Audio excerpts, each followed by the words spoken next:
জীবনে 50,000 সেজদা দিবা, এক সেজদা যদি আল্লাহর কাছে ভালো বলে কবুল হয়, তোমার 49,000 সেজদা যদি কাজে নাও লাগে, ওই এক সেজদা জান্নাত ওয়াজিব করে ফেলবে। আতিনা ফি দারে দুনিয়া না হাসান, আতিনা ফি দারে উকবা না হাসান, ইয়া গিয়াসাল মুস্তাগীসিন ইহদিনা লিফতিখারা বিল উলুমে ওয়াল গিনা। हर घड़ी देने को तू तैयार है, जो न मांगे उससे तू बेजार है। আল্লাহ পাক রব্বুল আলামিন বলেন, আমি আমলের পরীক্ষা নিব। অন্য আয়াতে আল্লাহ বলেন, আমি 5টা জিনিসের দ্বারা পরীক্ষা নিব। পাস যারা করতে চাও, তোমাদের জন্য একটা পুঁজি লাগবে। ওই পুঁজিটা না থাকলে কেউ পরীক্ষায় পাস করতে পারবা না। ওই পুঁজিটার নাম হলো ধৈর্য। পুঁজির নাম কি? ওই পুঁজি না থাকলে পাস করা যাবে? এই ধৈর্য আবার 3 প্রকার। ইবাদতের বেলায় ধৈর্য, মুসিবতের বেলায় ধৈর্য, গুনাহের বেলায় ধৈর্য। এই ইবাদত, এখানে আপনারা যারা বসছেন, এটাও কিন্তু ইবাদতের অংশ। ধৈর্য যাদের নাই, এরা ফেল, পাস করতে পারে নাই। মোনাজাতটা দিয়া যাবেন, ধৈর্য না থাকলে এটা সম্ভব না। মদিনার নবী বলেন, কোন আল্লাহর গোলাম ঘর থেকে যখন উলামায়ে আহলে হকের মোলাকাতে, দ্বীনের আলোচনার মজলিসে রওনা হয়, প্রত্যেকের সাথে আমার আল্লাহ 70,000 রহমতের ফেরেশতাকে কাফেলা বানায় দেয়। এখানে বসা মাত্রই জীবনের সব গুনাহ মাফ। আরো আস্তে করে বলুন, আল্লাহ কি আস্তে বললে শুনেন না? শুনেন না তো জোরে বলার দরকার কি? আজকে ফজর থেকে ফরজ নামাজের কেরাতগুলো ইমামকে বলবেন আস্তে পড়ো। আল্লাহ আস্তে বললো শুনেন। চলবে চালাকি? যুক্তি চলবে? যুক্তি দিয়া নাস্তিক হওয়া যায়, আল্লাহ পাওয়া যায়। মুসলমানের বাচ্চা শিক্ষিতা, MBBS ডাক্তার, নাম কত সুন্দর, তাসলিমা, হয়ে গেছে বেঈমান। কেন? যুক্তি দিয়া ইসলামকে বুঝতে চাইছে। যুক্তি দিয়া বেঈমান হওয়া যায়, নাস্তিক হওয়া যায়, মুরতাদ হওয়া যায়, আল্লাহ পাওয়া যায় না।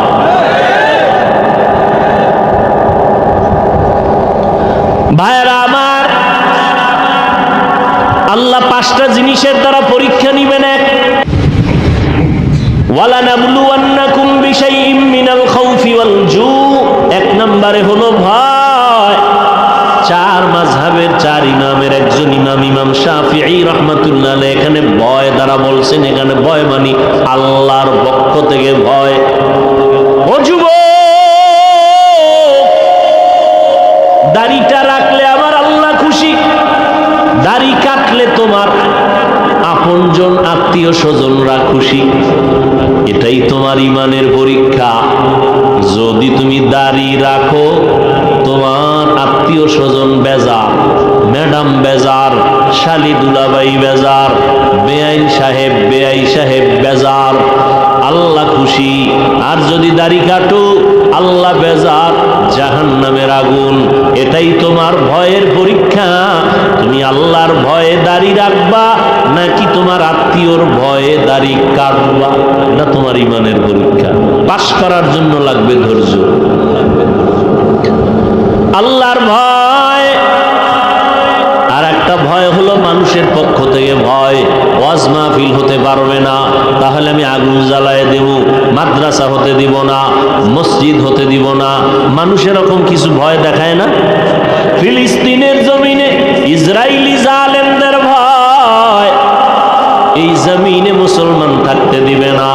এখানে ফিলিস্তিনের মাজলুম মুসলমান বলে কল্লা দিতে পারি, আমার আল্লাহরে বেজার করতে পারি না। এরা আল্লাহর ভয়কে জয় করিয়া ওখানে ওখানে তারা বিজয়ের মালা গলায় পরে শাহাদাতের দরজা দিয়া বিনা হিসাবে জান্নাতে যায়। একজন আব্বা যান, তিনি মানুষের গুইরা গুইরা হাসে আর মিষ্টি খাওয়ায়। সাংবাদিকরা বলে, ও ফিলিস্তিনি ভাই, মিষ্টি খাওয়াও কেন, আনন্দ কেন? আমার দুই সন্তান এই জালেমের জুলুমের শিকার হইয়া শাহাদাতের দরজা দিয়ে আমার সন্তান জান্নাতে গেছে, আমি আনন্দিত। আমিও রেডি হয়ে যাইতেছি, এই শাহাদাতের দরজা দিয়ে জান্নাতে চলে যাব। শাহাদাতের মরণ সোজা বিনা হিসাবে জান্নাত পাওয়ার মরণ। এখানেও ঝামেলা আছে, যদি মানুষকে দেখানোর জন্য কোনো রিয়া ঢুকে যায়। ভাইরা আমার, আল্লাহর ভয়ের দ্বিতীয় সংক্ষেপ বললাম, দ্বিতীয়টা হলো ক্ষুধার দ্বারা আল্লাহ পরীক্ষা নিবেন। ক্ষুধা, ইমাম শাফিঈ রাহমাতুল্লাহ আলাইহি বলেন, এখানে ক্ষুধা মানে হলো রোজা। রোজা আল্লাহ ক্ষুধা দিয়া পরীক্ষা নেয়। এই যে রমাজান গেল, কত মুসলমান রোজা রাখে নাই, বলছে আমার ঘরে কি ভাতের অভাব, আমি রোজা রাখবো কেন? এরম বলনেওয়ালা ছিল না?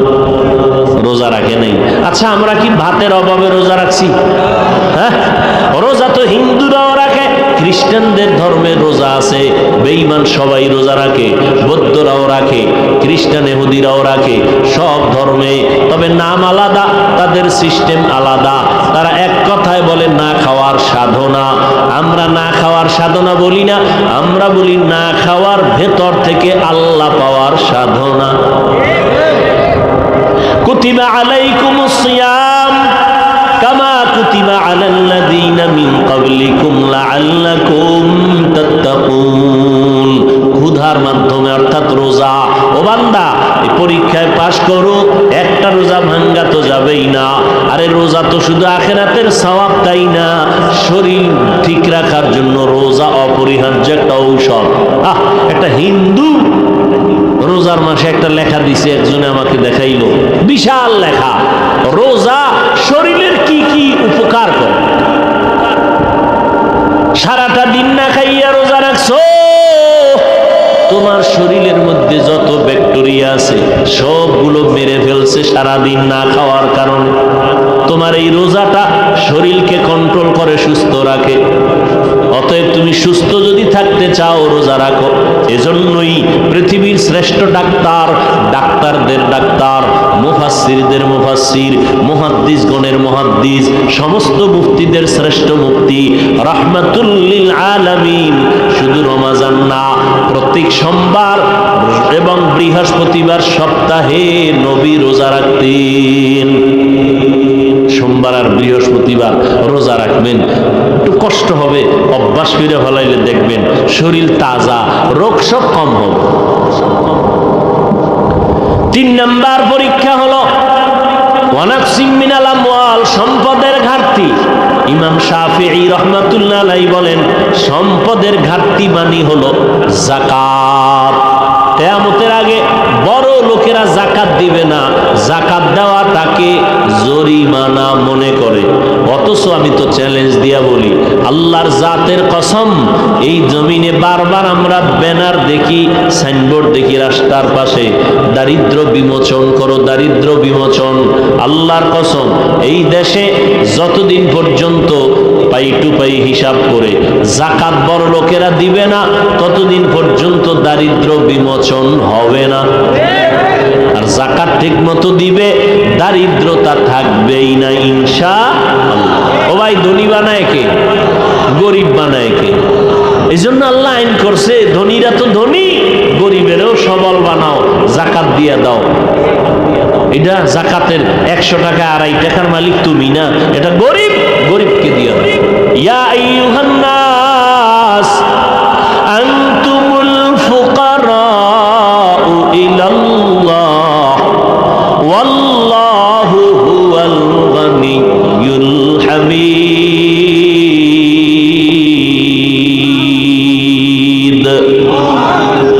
গরতাওয়াক্কুল মিকুনি হর সুবহ শাম, মিরাসানাত রিজকে তু আজলা মাকাম।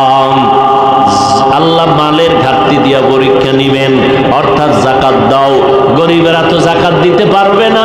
আল্লাহ বলেন তোমরা জানের কোরবানি করো, জান দিয়া আল্লাহর রাস্তায় পরীক্ষায় নেমে যাও। ইমাম শাফিঈ রহমাতুল্লাহ আলাইহি বলেন জানের ঘাটতি দ্বারা এখানে উদ্দেশ্য হলো রোগ বিমার, অসুস্থতা। আল্লাহ মাঝে মাঝে সুস্থ মানুষটারে অসুস্থ বানাইয়া পরীক্ষা করবেন। পাস যদি করতে চাও ধৈর্যের পাহাড় লাগবে, ধৈর্য ছাড়া তুমি আগাইতে পারবা না। ধৈর্য এমন একটা সম্পদ, যারা অর্জন করবা আল্লাহ তাদের শ্রেষ্ঠ দুইটা পুরস্কার দিবেন। একটা দিবেন দুনিয়াতে, আর একটা দিবেন পরকালে। দুনিয়ার পুরস্কার আল্লাহ বলে ধৈর্য ধারণকারী আমি আল্লাহ তোমার সাথী হয়ে থাকবো, আল্লাহ সঙ্গী হয়ে যাবেন। আখিরাতের পুরস্কার আল্লাহ বিনা হিসাবে জান্নাত দিয়ে দিবেন। সুবহানাল্লাহ আসে না? ওরে আল্লাহর গোলাম, ফলের ঘাটতি, বলে ফল মানে এখানে সন্তান। আল্লাহ সন্তান দিয়া মাঝে মাঝে পরীক্ষায় ফালাবেন।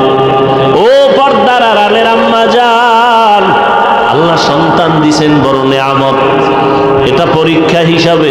সন্তানটাকে মানুষ বানাইবেন, আপনি ডাক্তার বানান, ইঞ্জিনিয়ার বানান, আদর্শ শিখায় যান। আদর্শ ডাক্তার হবে, আল্লাহর কোরআন পড়বে, ডাক্তারি করিয়াও মা বাবার জন্য দোয়া করবে, মানুষ তার জন্য দোয়া করবে। ও আম্মা জানেরা, সন্তান হলে জমিনের পরীক্ষা। আল্লাহ বলেন ইন্নামা আমওয়ালুকুম ওয়া আওলাদুকুম ফিতনা। দুনিয়ার সম্পদ আর সন্তান হলো পরীক্ষার বস্তু। ধৈর্যের সাথে পাহাড় হইয়া তুমি মোকাবেলা করো, পাশ করার জন্য চেষ্টা করো। সন্তান দুনিয়াতে আল্লাহ দিয়েছে, আল্লাহ মাঝে মাঝে নিয়ে যাবেন।